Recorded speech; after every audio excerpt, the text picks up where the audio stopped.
नमस्कार, नवी में नेटवर्क में आपका हार्दिक स्वागत है। मैं हूँ आशा त्रिपाठी। दोस्तों, एक बात कहना चाहूंगी कि मुस्कान और मदद ये दो ऐसे इत्र हैं जिन्हें जितना अधिक आप दूसरों पर छिड़केंगे उतने ही सुगंधित आप स्वयं होंगे। और ये बात ऐसा ही नहीं कही गई है, बल्कि इसके पीछे काफी कारण है। और कारण है कि हमारे नवी मुंबई में ऐसे काफी योद्धा हैं, या यूं कहें कि नवी मुंबई के ऐसे काफी हीरोज हैं जो आज कोरोना वायरस जो संक्रमण पूरे देश भर में चल रहा है, नवी मुंबई भी इससे अछूता नहीं रहा है। मगर फिर भी ऐसी कठिन विपत्तियों और आपत्तियों के बीच भी जनता की सेवा के लिए वो तत्पर हर मोर्चे पर आगे रहते और काम करते दिखाई दे रहे हैं। तो चलिए, नवी मुंबई हीरोज में आज हम आपको मिलवाने जा रहे हैं नवी मुंबई के एक ऐसे ही हीरो जो है फ्यूचर फर्स्ट फाउंडेशन के संस्थापक अभय वाघमारे जी। अभय जी, आपका नवी मुंबई नेटवर्क में बहुत बहुत स्वागत।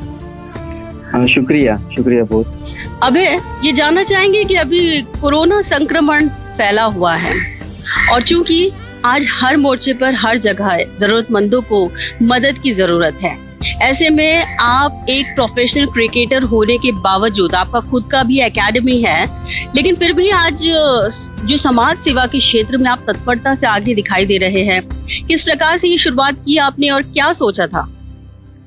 जी देखिए, कैसे हुआ था 22 को जब हमारे पीएम ने, श्री नरेंद्र मोदी जी ने जब फर्स्ट जनता कर्फ्यू अनाउंस किया था, तभी एक कोरोना का संक्रमण फैलने की शुरुआत हो चुकी थी हिंदुस्तान में। तब एक मन में ख्याल जरूर आया था कि आगे चलकर ये लॉकडाउन बढ़ सकता है या आने वाली दिक्कत और हो सकती है समाज में। तो तभी उसी दिन हम लोग ने जो स्ट्रे डॉग्स है उनके लिए बिस्किट और पानी का अरेंजमेंट हम लोग ने कर दिया था। एक स्टॉक में हम लोग ने लेके रखा था जी। और जब 24 को जब लॉकडाउन ऑफिशियली अनाउंस किया था फॉर 21 डेज जी, तब जाकर मैं और मेरे कुछ दोस्तों ने हम लोग ने मिलकर ये सोच लिया कि आगे चलकर जो नवी मुंबई स्थित जो कामगार है, मजदूर है, उनकी सबसे ज्यादा हालत होने वाली खराब। तब हम लोग ने इनिशियली कॉर्पोरेशन, हमारे नवी मुंबई महानगर पालिका 3 वार्ड के माध्यम से हम लोग ने शुरू में 210 लोगों के रात के खाने का बंदोबस्त किया।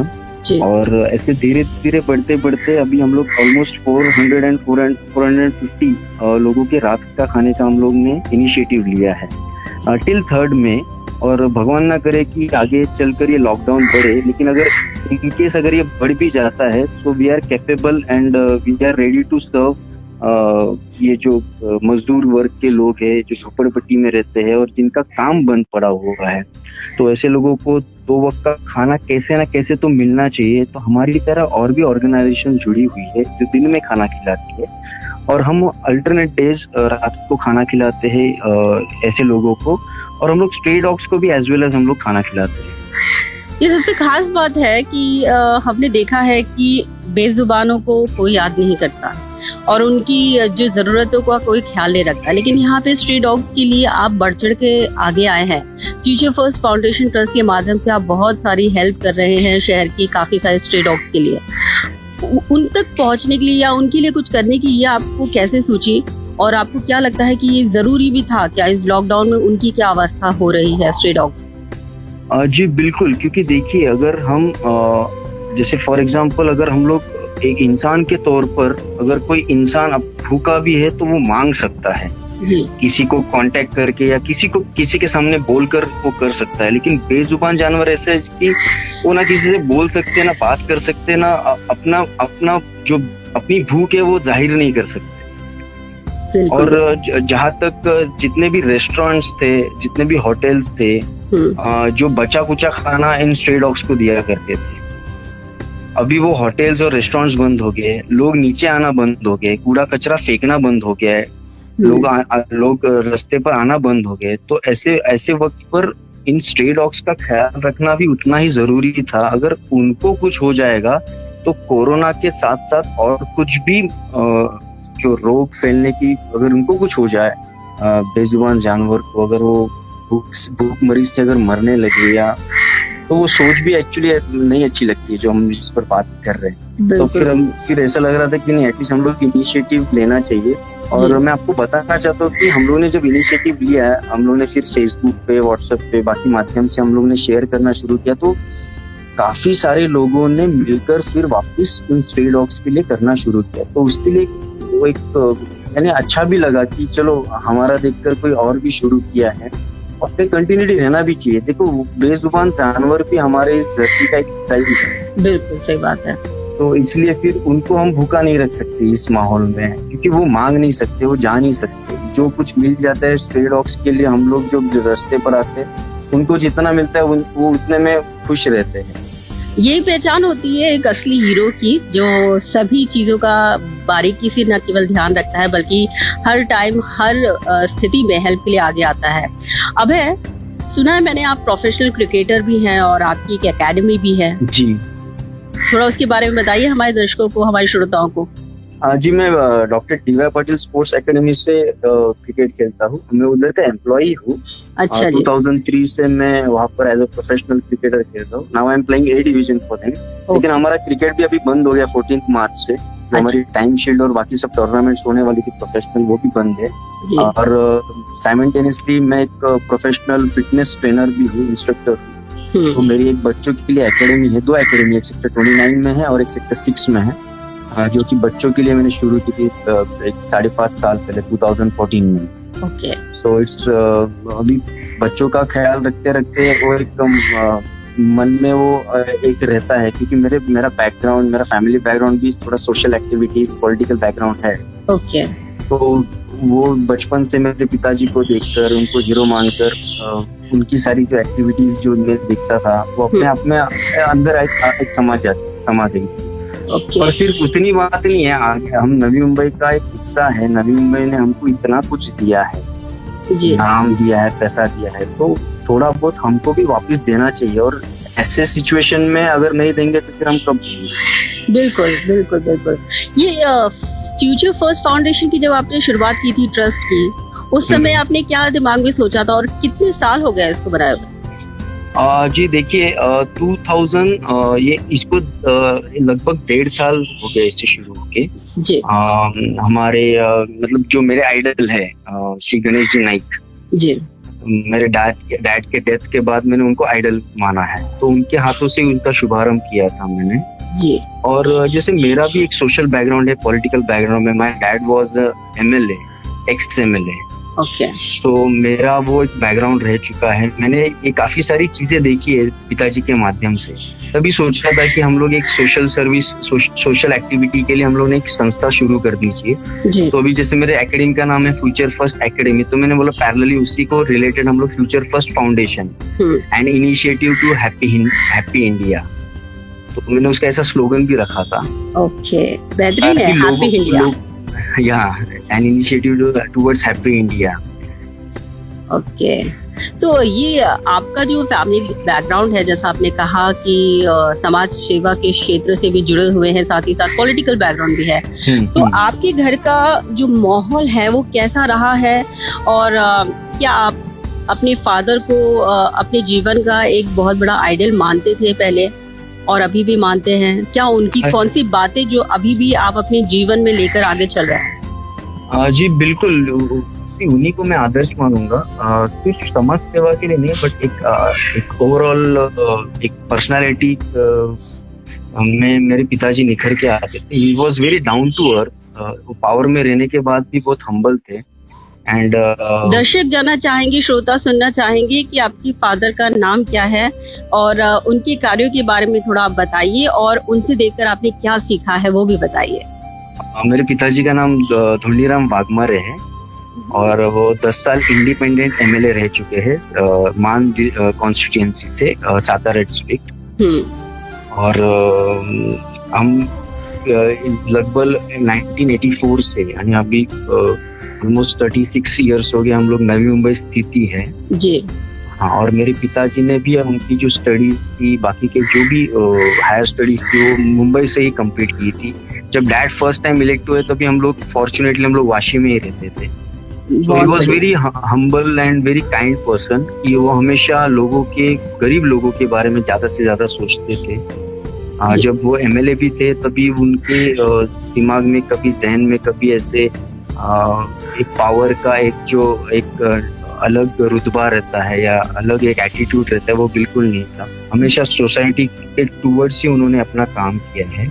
और मेरे पिताजी के देहांत के बाद 2015 में जनवरी 28 को जब उनका देहांत हुआ, तब जब पिताजी का साया जब गुजर जाता है तब बहुत डिफिकल्ट सिचुएशन होती है, आपको सब कुछ संभालना पड़ता है।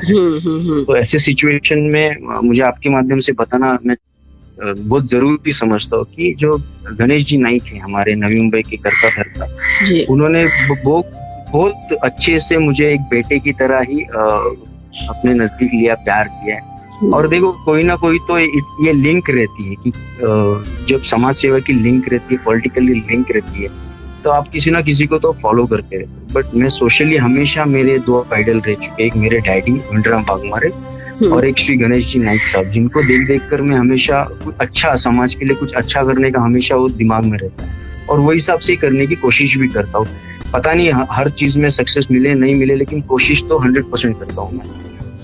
ये बात सही है अभय कि एंड ऑफ द डे ऐसा होता है कि हम अपने जीवन में चाहते हैं कि एक सुकून और एक शांति जो हम यूजुअली जो समाज सेवा करते करते जो हमें मिलती है अक्सर, और जिस प्रकार से आपका पॉलिटिकल बैकग्राउंड रहा, इंडिपेंडेंट आपके फादर भी इलेक्ट होके आए, तो ये सब इंडिकेशन करता है कि गरीबों और गरीब तबके के लोगों के लिए उन्होंने कितना सोचा और लोगों ने उनको कितना प्यार दिया।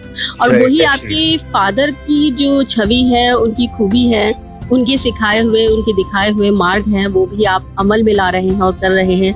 इससे धीरे धीरे ये आपका कारवां भी बढ़ता जा रहा है कि नहीं? जी बिल्कुल। इसका आउटकम क्या आने वाला है, आई रियली डोंट नो। और इसका आउटकम क्या आने वाला है वो सोचकर तो मैं बिल्कुल भी काम नहीं कर रहा हूँ। जब फर्स्ट डे लॉकडाउन हुआ था तो मेरे माँ से पूछा था कि मम्मी कि मेरे मन में ये थॉट आया कि ऐसा ऐसा करना है, तो मम्मी बोली कि एक सेकेंड का भी उसने टाइम नहीं लिया। शी जस्ट सेड दैट कि गो अहेड, तू जब तक कर सकता तब तक करना। जी आप हाँ, मम्मी आपकी माँ ने जिस प्रकार से आपको बताया, तो मम्मी से आपने जब डिस्कशन किया, मम्मी ने इस प्रकार से कहा गो अहेड, तब उसके बाद क्या सोचा? तो सबसे इम्पोर्टेंट रहता है आपके बड़े बुजुर्ग का आपको आशीर्वाद रहना और उनकी सहमति लेना। तो जब उसने कहा तो फिर दिमाग चलने लगा। फिर हम लोग ने जो इनिशियली हम लोग ने कुछ कंट्रीब्यूट किया, 2-3 लोगों ने, तो वो हम लोग का वो कारवां वैसे शुरू हो गया। तो फिर उसके बाद भी जब लॉकडाउन इंक्रीज हुआ तो उसके बाद भी हम लोग ने वापस कंट्रीब्यूट किया। अभी ऐसी सिचुएशन है कि लोग सामने से फोन भी कर रहे हैं कि मेरी तरफ से एक छोटा सा कंट्रीब्यूशन ले लो, आप इतना अच्छा काम कर रहे हो। तो हम लोग कंट्रीब्यूशन ना कि सिर्फ पैसे के रूप में ले रहे हैं, हमको जो बेसिक जो इंग्रेडिएंट्स लग रहे हैं रात के खाने के लिए, तो जो पब्लिक हमें फोन करके पूछ रहे कि आपको क्या चाहिए, क्या नहीं चाहिए, कितना लगता है। तो मुझे अभी एक कॉन्फिडेंस आ गया है कि हम लोग ये प्रोलॉन्ग पीरियड तक कर सकेंगे। कि मैं भगवान से प्रार्थना करता हूँ कि ये लॉकडाउन जल्दी से जल्दी खुल जाए, लेकिन अगर ये लॉकडाउन इंक्रीज करने की बारी भी आ गई तो हम लोग कैपेबल है कि वो जब तक लॉकडाउन रहेगा तब तक कोई भी आदमी इस नवी मुंबई शहर में भूखा नहीं सोएगा। ये बात तो बिल्कुल सही है। आप जैसे हीरोज रहेंगे, काम करेंगे, तो बिल्कुल भी ऐसी कभी नौबत आएगी नहीं नवी मुंबई। जी बिल्कुल, आप ये हीरो वगैरह मत बोलिए। We are humans. इंसान ने इंसान को देना ही कहते हैं ना अबे, अक्सर ऐसा होता है कि व्यक्ति को देखकर ही एक आदर्श के तौर पे, जैसे आपको देखकर, आपके कार्य को देखकर ही कोई आदर्श के तौर पे आपको देखेगा और वो भी अपने जीवन में वैसे ही कार्य करता है। तो कोई ना कोई हर व्यक्ति के दिमाग में और जहन में कोई ना कोई हीरो बसा हुआ होता है। तो अभय ये बताइए, अभी जाते जाते आप क्या अपील करना चाहेंगे नवी मुंबई की जनता को? मैं यही कहूंगा कि जैसे अभी सरकार ने नियम लागू किए हैं, हमारी पुलिस प्रशासन, हमारी पालिका प्रशासन बहुत इसमें जोरों से काम कर रही है। हमारे डॉक्टर, नर्सेस, जो भी मेडिकल स्टाफ है, वो अपनी जान की बाजी लगाकर हमारे लिए काम कर रहे हैं। तो मैं आपके माध्यम से यही बताना चाहता हूँ कि जो भी इंस्ट्रक्शंस है गवर्नमेंट ने दिए उसको फॉलो करे, अननेसेसरीली घर के बाहर ना आए, सोशल डिस्टेंसिंग मेंटेन रखे, सोशल गैदरिंग्स अभी नहीं करनी चाहिए, लोगों का मिलना जुलना नहीं रहना चाहिए। और एक बात करना चाहता हूँ कि आपके आजू बाजू में जो भी भूख के मारे अगर कोई है जिनको आप मदद कर सकते हो, जी जरूरी नहीं कि वो बड़े पैमाने में ही हो, आप छोटे से छोटे पैमाने में या आप छोटा छोटा ग्रुप्स बनाकर 5 लोगों का 10 लोगों का, आपको जितनी आपकी कैपेसिटी के हिसाब से आपको जितना दे सकते हो उतना देने की कोशिश करो, क्योंकि अभी ये हालत ऐसी है कि यहाँ पे सबको अगर कोई बेसिक चीज अगर कोई चाहिए तो वो है खाना, 2 वक्त का खाना।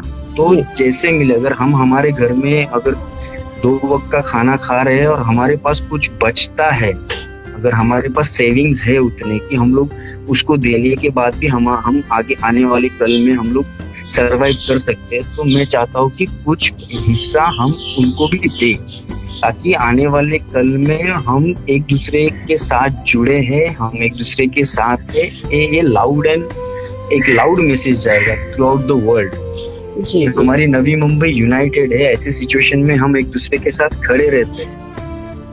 और ये काफी सारी संस्था काम भी कर रही है, मुझे इसके बारे में भी खुशी है कि ना ओनली फ्यूचर फर्स्ट फाउंडेशन, लेकिन काफी सारी ऐसी संस्थाएं जो बेझिझक लीडर होके आगे आकर लोगों की सेवा कर रही है। बहुत बेहतरीन है, आपके विचार बहुत अच्छे हैं और जाहिर सी बात है आपने जो कहा है, आपने जो अपील की है नवी मुंबईकरों को और नवी मुंबई के हर कोने में रहने वाले लोगों को कि ऐसे लोगों के लिए, जरूरतमंदों के लिए वो बढ़ चढ़ कर आगे आए, आपकी तरह ऐसे लोगों के लिए सेवा करें। तो हम चाहते हैं कि आपका ये फर्स्ट फ्यूचर फाउंडेशन ट्रस्ट आगे बढ़ता जाए, ये कारवा बढ़ता जाए और नए नए युवा, नए नए लोग सदस्य आपसे जुड़े। इसी के साथ हम आपसे अलविदा लेते हैं, फिर हाजिर होंगे और दर्शकों से अनुरोध करना चाहेंगे कि आप भी नवी मुंबई हीरोज के अभय वाघमारे जी का खास उन्होंने क्या क्या बात कही, क्या क्या पहलुओं पर चर्चा हुई, इसको जरूर सुने और इनके इनिशिएटिव में आगे बढ़े और इनकी फाउंडेशन के साथ हो सके जितना हो सके जुड़े और जरूरतमंदों के लिए मदद का हाथ आगे बढ़ाएं। चलिए अभय, इसी के साथ आपसे अलविदा लेते हैं। नमस्कार। Thank you so much. नमस्ते।